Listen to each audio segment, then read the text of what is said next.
मैं ज़हीर फारूकी, चेयरमैन पुरकाजी, जिला मुजफ्फरनगर बोल रहा हूं। मैं आज अपने पुरकाजी के अवाम का और अपने सभी शुभ चिंतकों का ध्यान इस तरफ दिलाना चाहता हूं कि पुरकाजी के अंदर आज़ादी के बाद से लेकर आज तक भी कोई 10वीं तक का हाई स्कूल या इंटर कॉलेज नहीं था। ये पुरकाजी के प्रत्येक नागरिक की वो पीड़ा थी जिसे वो हर साल व्यक्त करते थे। और ये पीड़ा और बड़ी जब हो जाती थी कि पुरकाजी के अंदर बड़े बड़े हुक्मरान हुए, करोड़पति अरबपति जमींदार लोग हैं, बड़े बड़े सियासी ओहदों पे रहे, लेकिन उसके बावजूद भी पुरकाजी के अंदर एक 10वीं तक का सरकारी स्कूल नहीं दे सके। पुरकाजी का हर आदमी जो अनपढ़ रह गया या जो पढ़ नहीं पाया या अपने बच्चों को पढ़ाना चाहता है नहीं पढ़ा पाता, उसके अंदर ये पीड़ा थी। हमने अपने चुनाव में भी वादा करा था कि पुरकाजी के अंदर हम इंटर कॉलेज बनवाएंगे। मुझे लगातार जनता ने दूसरी बार निर्दलीय बिना किसी राजनीतिक पार्टी के मुझे चुनाव जिताया।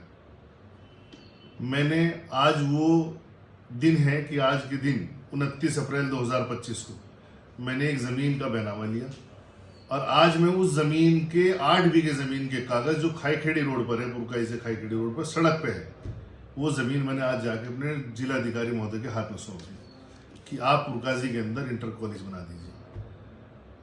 मैं अपने पुरकाजी के अवाम के लिए हर वो काम करना चाहता हूं जो मेरे पुरकाजी की अवाम की ज़रूरत है। शुरू से संघर्ष से यहाँ तक पहुंचा हूं। मेरे बाप दादा कोई राजनीतिक नेता नहीं थे, ना ही कोई बड़े बड़े फैक्ट्री वाले थे।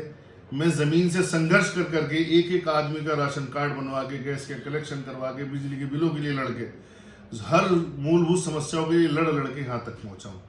इसलिए मैं अपनी पुरकाजी की अवाम का, आम जनता का दर्द जानता हूँ। ये ज़मीन हमने खरीदी और खरीदने के बाद दे दी। बहुत सारे लोगों ने मुझे कहा कि आप एक संस्था का बना लीजिए, संस्था को ज़मीन दे दीजिए, महंगी ज़मीन है, 1.5-2 करोड़ की तो होगी। तो भाई मुझे नहीं पता कितने करोड़ की है, कहाँ दी मैंने, ये काम मेरे से ऊपर वाले ने लिया। मैं यहाँ तक आया हूँ, मेरे अल्लाह का, ईश्वर का मेरे पे करम रहा जो मैं यहाँ तक आया हूँ। जिस दिन मैं मरूंगा मेरे साथ कोई कागज़ का टुकड़ा भी नहीं जा सकता, सब यहीं रह जाएगा। वो लोग और हैं जिनकी ये सोच होती है कि भाई हम कुछ न दें। मैंने ये अपने पुरकाजी के बच्चों की मुस्तकबिल के लिए दिया है। सारे बच्चे मेरे अपने हैं। ये राजनीतिक लड़ाई और होंगी, इसीलिए मैं चाहता हूँ कि मेरे काम की आप किसी से तुलना ना करें, ना मेरी किसी चुनाव से तुलना करें, ना किसी नेता से तुलना करें। मुझे चुनाव भी मजबूरी में लड़ा, जिता दिया जनता ने, जनता के हक की लड़ाई के लिए लड़ा। बड़े बड़े जो सियासत के फिरौन और नमरूद हैं, इस टाइम इतनी ज़्यादा तकलीफ है उन्हें कि वो चाह रहे किसी तरह काम रोक दो। ये ज़हीर फारूकी पुरकाजी के अवाम की सड़कें बना रहा है, ये लोगों के लिए कॉलेज बनवा रहा है, ये डिग्री कॉलेज की बात कर रहा है, पुरकाजी में तहसील की बात कर रहा है। भाई इसे रोक दो, वरना इसने हमारे 75 साल की जो हमारे सियासत की नींव रखी हुई थी सारी हिला दी। तो मुझे न तो किसी की नींव हिलानी, न मुझे किसी को ज़मीन पर उतारना, मुझे तो अपने पुरकाजी के अवाम के लिए काम करने और वो मैं करता हूँ।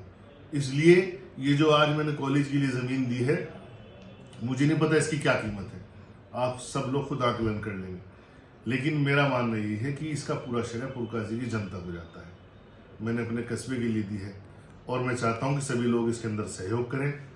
और बस सभी लोगों को भी एक छोटे से शेर की साथ अपनी बात को ख़त्म करूँगा कि कौन ताकों पे रहा कौन सरे राह गुजर, कौन ताकों पे रहा कौन सरे राह गुजर, शहर के सारे चरागों को हवा जानती है।